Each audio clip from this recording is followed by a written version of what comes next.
So a couple weeks ago, I did a video about people getting banned from Claude. And to this day, I'm still getting comments of people saying that they're getting banned and they do not know why. And I always thought like you all got to be doing something crazy, cooking up something crazy just to get banned from using Claude by Anthropic until I got banned. Now, I was able to get my account back, and I'm going to explain how I got banned. And I'm going to give you all a tip that you can use in the event that you get banned, and you can still move forward with everything that you have been doing. Now, I have multiple computers. I got multiple projects going on. On one of my computers, Claude was working on something, and it stopped, and it said, hey, here's a few things that I need you to do. Well, I told Buddy, I said, look, I'm busy. Can you do it for me? And it says, sure, I got you. So, you know, once you ask it to do something, it starts talking to itself. Well, in that, and I'm not going to show what exactly it said because I don't want to put it out there just because you have some people that would try this. But essentially, while it was talking to itself, it said in its own way that I'm going to bypass certain security features on Google Chrome just to get this task done.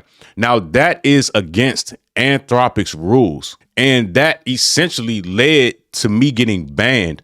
Now, the thing, it has a mind of its own, and it did what it thought it should do to get the task done. So in that, one thing that people really don't pay attention to is that when you give Claude access to your computer or you give it access to Google Chrome, it is a feature that is like a beta feature, right? It's something that they're essentially testing out and allowing you to use. But in that, it can still make some mistakes or do some things that you really don't know that it is doing that is against Anthropic's rules. So that is what led to me getting banned. Now, luckily enough, I was able to get my account back because they were able to look at this and see that I didn't ask it to bypass any security features at all. It did it on its own. It made its mind up and said, this is what I'm going to do. Oh, with that being said, for anybody out there that, and I'm not 100% sure if you can get your data after you've been banned, but here's something that you should do every week, just in case,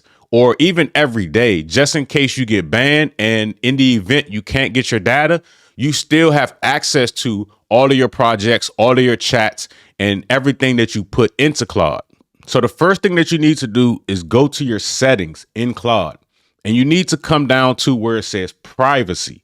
Now, once you're in privacy, you need to come over here to export data. Now, when you click export data, you need to get all of your conversations, your users, your projects, you need all of everything, and click export. Now, what ends up happening from here is you'll get an email. So once you receive the email, you just click download data, and it's going to give you a zip file.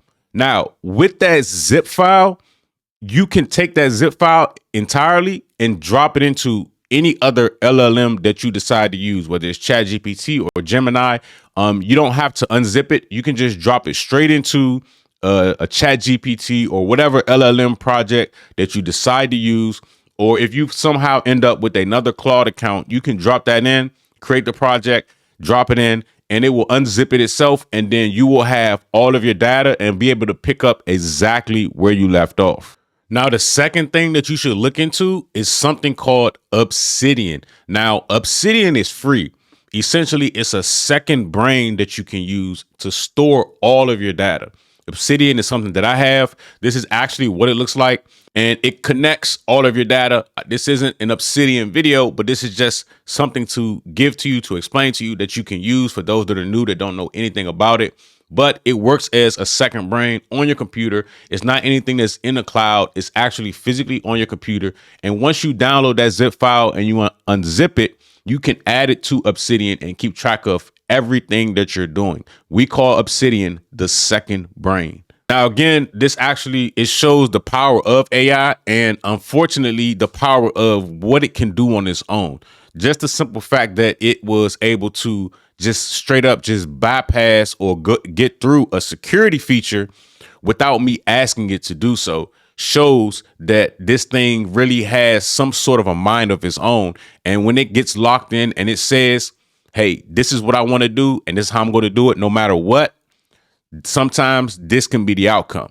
So, let this be a learning experience. And again, I didn't want to show the actual what it was actually saying it was doing, because that can be a problem, not just on YouTube, not just from Anthropic's point of view, but you have some people out here that will try and do that, right? And then one thing leads to another. And now you have people trying to bypass and hack whatever, that's just how people are. Always take screenshots of your conversations, especially when things like this happen, so that you can, kind of explain to Anthropic, like, hey, I'm not sure what this is doing. I didn't put this prompt in. It did it itself. Can I have my account back if that is or was your situation? I just so happened to be right there when the account ban actually happened. So I was able to grab a screenshot of what it was saying. And it didn't have anything to do with me. I didn't put the prompt in. Clearly, they understood that, and I was able to get access to the account all over again. So I'm most definitely interested in, hearing what you all think. Have you been through this, and did you get your account back? But this is what I believe is happening, because I'm seeing a lot of people that are getting banned and nobody knows why, right? At first it was OpenClaw, but I think that this is exactly what it is. So if you decide to give Claude access to your computer, access to your Chrome browser to be able to do things, just know that you could end up getting banned because of this beta feature. They're still learning. A lot of this stuff is still new. And unfortunately, this is what comes with it. But again, I like Claude. It's a lot more good than bad. Claude is very helpful with a lot of things, has made my life in business, making money, all of that stuff easier, 100% easier. But this is the downside to some of these things. Make sure I like, comment, subscribe, and look out for the next one. Thanks for watching.